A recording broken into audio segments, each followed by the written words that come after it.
नमस्कार दर्शक बंधु स्वागत करुच्ची अपडेट ओडिशा को। तो आज किसी बड़ खबर पर चलते नजर पकेबा।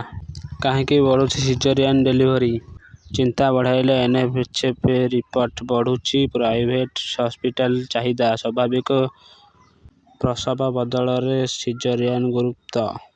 परवर्ती खबर, तंबाकू मुक्त हेब शिक्षानुष्ठान। केंद्र सरकार बड़ पदक्षेप, तंबाकू मुक्त हेब शिक्षानुष्ठान। लांच हेला टोल फ्री। परवर्ती खबर, कटक तेंतुलिया पोल तलु महिला मृतदेह उद्धार। वज्र निकटरू ब्याग और चप्पल जोता महिला परिचय न मिलुथिबा बेले यह हत्या ना आत्महत्या ताहा स्पष्ट रहिछि। घटनास्थल अग्निशम बाहिनी पहुंची मृतदेह को उद्धार करिछि। परवर्ती खबर, सबुठी हेब विजु स्वाभिमान मंच। कोरापुट जिले में पाद थापिब विजु स्वाभिमान मंच कर्मी सम्मिलन में मंचर सभापति तथा पूर्वतन सांसद भास्कर राव सूचना।